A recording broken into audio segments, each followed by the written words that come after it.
Good morning बच्चों। आज जो मैं आप लोगों के लिए पोयम ले आया हूँ, उस पोयम का नाम मर्सी है, क्वालिटी ऑफ मर्सी, जिसको विलियम शेक्सपियर ने लिखा है और ये यूपी बोर्ड के क्लास 11th में प्रिस्क्राइब है। तो मैं इस पोयम को स्टार्ट करने से पहले कुछ इस पोयम के बारे में बताना चाहता हूँ, ताकि आप समझ पाएँ कि आखिर इस कविता में कवि ने क्या कहने की कोशिश की है, क्या भाव है और किन परिस्थितियों में इस कविता की रचना की गई है। क्योंकि किसी भी कविता और किसी भी साहित्य की चीज को पढ़ने से पहले हमें यह जानना अत्यंत आवश्यक है कि किस परिस्थिति में उसकी रचना की गई है। अगर आप वो जानते रहेंगे और अगर आप उन चीजों को समझ जाएंगे, तो कवि या साहित्यकार के भाव को समझना आपके लिए आसान हो जाएगा। तो कभी भी किसी भी साहित्य को पढ़ने से पहले सबसे पहले ये जानने की कोशिश करिए कि किन परिस्थिति में उस कविता या उस साहित्य की रचना की गई है। तो चीजें आपके लिए आसान हो जाएंगी।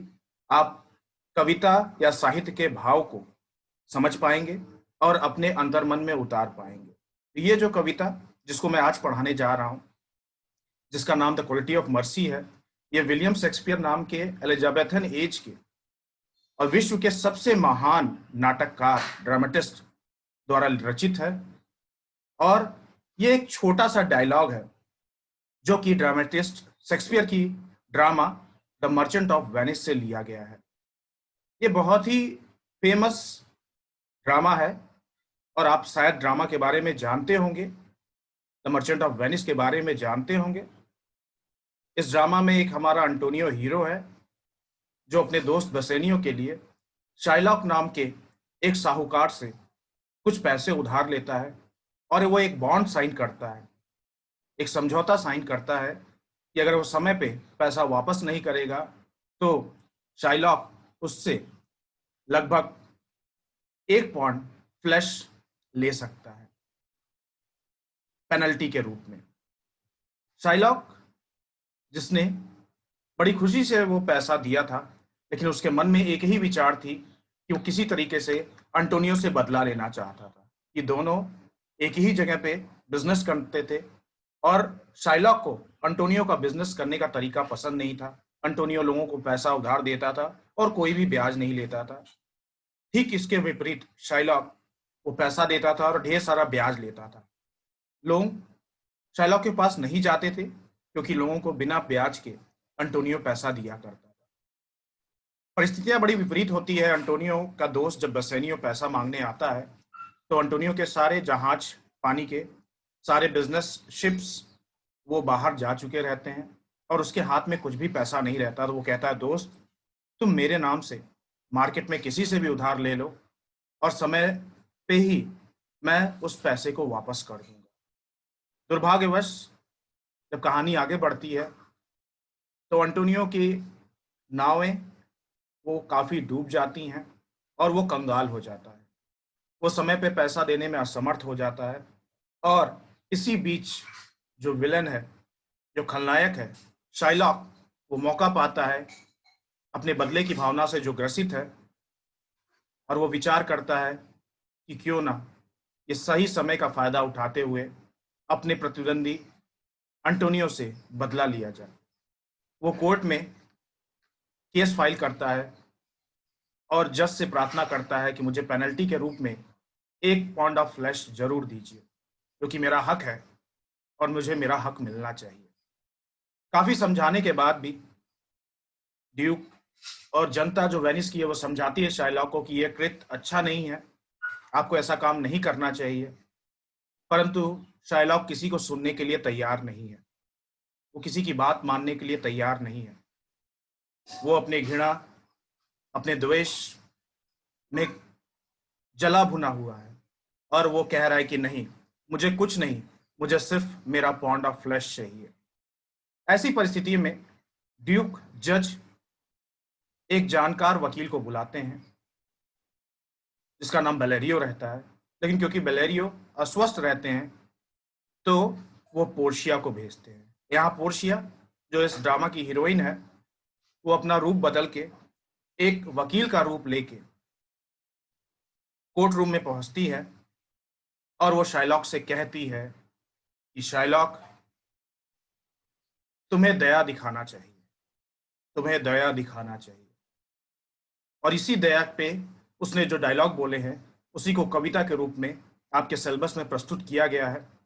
तो किस प्रकार दया की महिमा मंडन पोर्शिया कर रही है और दया पे अपने विचारों को प्रकट कर रही है, उसी को इस कविता के माध्यम से हम पढ़ेंगे और जानने की कोशिश करेंगे कि आखिर पोर्शिया क्या कह रही है शाइलॉक से, कैसे वो दया को इंसानों का, मानवों का सर्वश्रेष्ठ गुण बता रही है।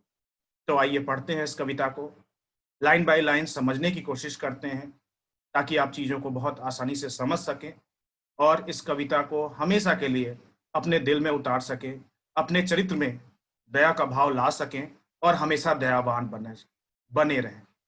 चलिए पढ़ते हैं इस कविता को।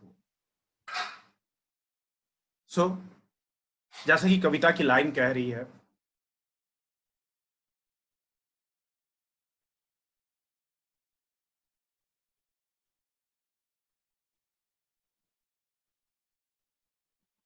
The quality of mercy, the quality of mercy is not strain. जो ये गुण होते हैं किसके? मर्सी के।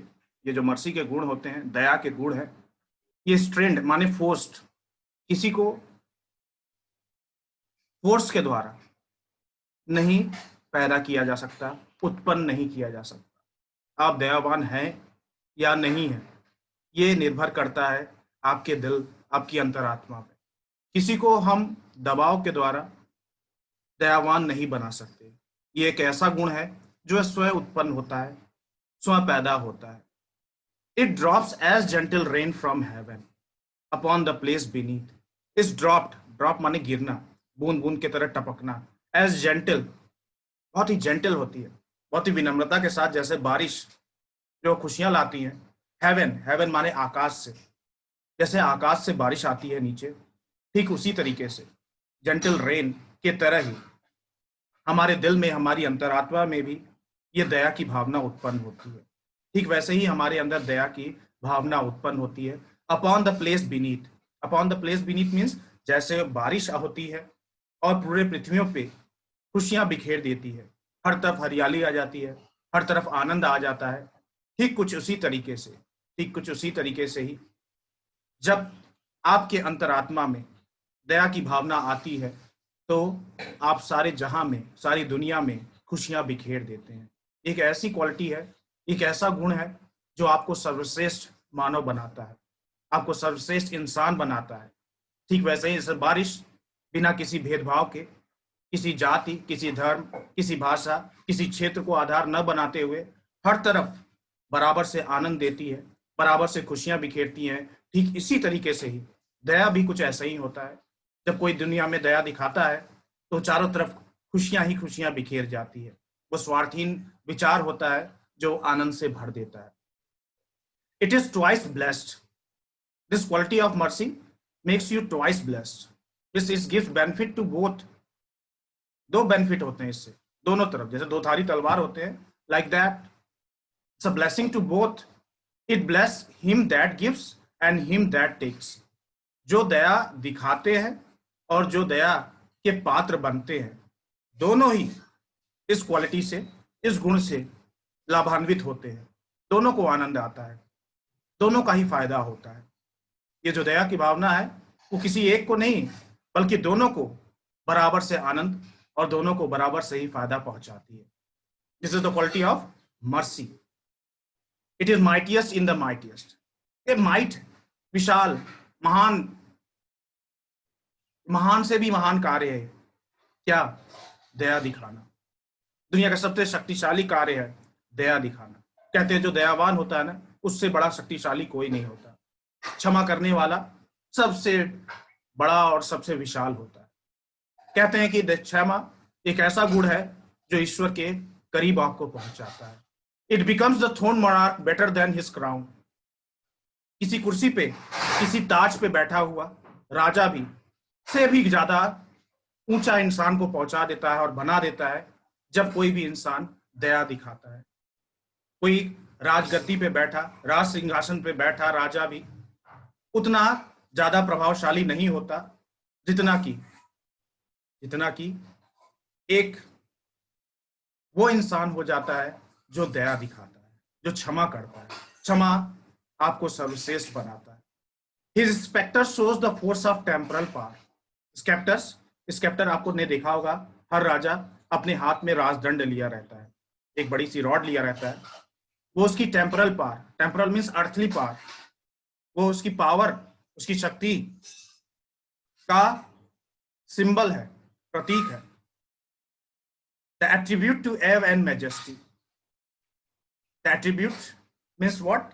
एट्रीब्यूट मीन्स भय, उसका श्रेय, उसकी प्रशंसा। इट्स लाइक अ प्रशंसा। एंड मैजेस्टी, उसकी पावर, उसकी शक्ति, उसका बोलबाला दिखाता है। His sceptre shows the force of temporal power, the attribute to awe and majesty। उसके हाथ में लिया हुआ राजदंड वो दिखाता है, वो शो करता है कि सचमुच ये राजा है, और श्रेय जाता है कि इस राजा के पास बहुत ही ज्यादा शक्ति, बहुत ही ज्यादा ताकत और बहुत ही ज्यादा अधिकार प्राप्त है। वो उसके टेम्परल पावर, उसके अर्थली पावर को शो करता है, सिंबलाइज करता है। Where in dust sit the dread and fear of king, but mercy is above this स्क्रिप्टेड स्वे। उसके दिल, उसकी अंतरात्मा में भी, भले ही वो बाहर से दिखाता हो, वो डर बैठा होता है, भय बैठा होता है। हर राजा के अंदर एक डर, एक भय, एक आतंक रहता है, असुरक्षित की सुरक्षा की भावना होती है। लेकिन जो मर्सी है ना, जिसके अंदर मर्सी होता है, उसके अंदर कोई डर नहीं है। वो एबव, वो उन सब चीजों से भी ऊपर है, उनसे भी ऊपर है। उसमें बोलबाला होता है। स्क्रिप्टेड अवेज मीन्स बोलबाला। वहां कोई जो दया दिखाता है ना, उसे किसी चीज का डर, किसी चीज का भय, किसी चीज का आतंक नहीं रहता। वो एक ऐसा गुण है जो आपको बहुत शक्तिशाली, सर्वशक्तिशाली बना देता है। अगर आप किसी के ऊपर क्षमा दिखाते हैं, किसी को क्षमा करते हैं और इस क्षमा के गुण को अपने हृदय में रखते हैं, तो आप एक राजा से भी ज्यादा शक्तिशाली बन सकते हैं। ये आपको गुण है जो आपको ईश्वर के समीप पहुंचाता है। And the poet Wordsworth is saying, it is enthroned in the heart of king। It is enthroned means it is inside, it is inside the heart of the kings। It is keeping, the king is keeping this quality of mercy in the heart, and every king must keep this quality, every human being must keep this quality of mercy in his heart। It is an attribute to God himself, and he is saying it is just like an attribute, it is just like a श्रेय, ये श्रेय देते ईश्वर के। It's a quality of which belongs to Almighty God। This quality belongs to Almighty God। This quality of mercy, दया की जो भावना है, वो ईश्वर से आपको समीप पहुंचाती है, ईश्वर के समीप पहुंचाती है, ईश्वर के जैसा बनाती है, और आपके अंदर ईश्वर के तत्व को महसूस कराती है।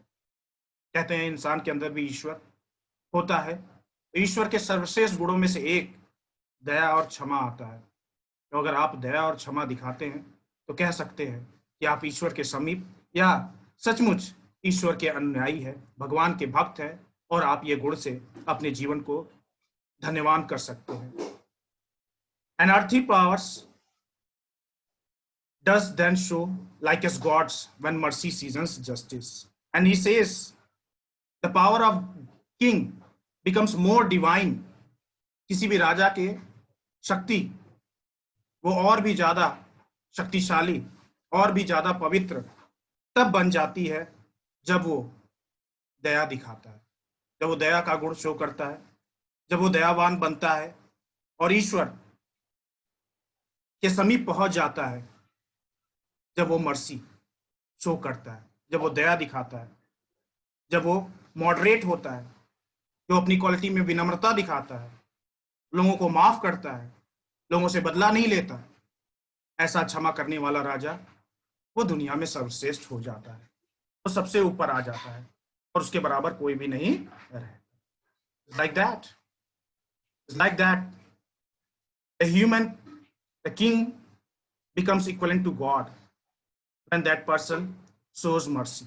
When that person shows mercy, he becomes equivalent to God, equivalent to God। हम ईश्वर के समीप और ईश्वर जैसे बन जाते हैं कब? जब हम दया दिखाते हैं। जब हम दया दिखाएंगे तो ईश्वर के जैसे और ईश्वरों को गुण को अपने अंदर समाहित कर लेते हैं। तो एक दया एक ऐसा गुण है जो दुनिया में सर्वश्रेष्ठ गुणों में से एक है। राजा को और शक्तिशाली और ज्यादा सम्मानीय बना देता है। और राजा की बात यहाँ कहने का मतलब हर इंसान से है। कोई भी इंसान शक्तिशाली, कोई भी इंसान और भी ज्यादा आदरणीय तभी बन सकता है जो वो अपने अंदर दया की भावना रखे। हमें बदले की भावना, ईर्ष्या, द्वेष, घृणा की भावना को त्यागते हुए अपने हृदय में दया की भावना रखना चाहिए। पोर्शिया ने यह शब्द शाइला को समझाने के लिए कहा है, शाइला को यह बताने के लिए किया है कि आप अंटोनियो को छोड़ दीजिए और उसे माफ कर दीजिए। ऐसा कुछ करने की कोशिश वो करती है कि प्लीज इन चीजों को छोड़ दीजिए, वरना आपके लिए बहुत दिक्कत होगी। क्योंकि आप एक इंसान है, एक मानव है, और दया आपको अपने हृदय में रखना चाहिए। तो कुछ यही है इस कविता का सेंट्रल आइडिया। आप कविता को समझिए, बहुत आसान है, और अपने जीवन में दया को बनाए रखिए, दयावान बनिए, ऊर्जावान बनिए, और ईश्वर के तत्व को अपने हृदय में हमेशा रखिए। यही सबसे बड़ा गुण है। ये एक अच्छी कविता है जो आपके जीवन में बहुत परिवर्तन ला सकती है और आपके जीवन को बदल सकती है। मैं उम्मीद करता हूँ कविता में समझाने में सफल हुआ हूँ। Thank you so much. Take care of yourself. Good bye.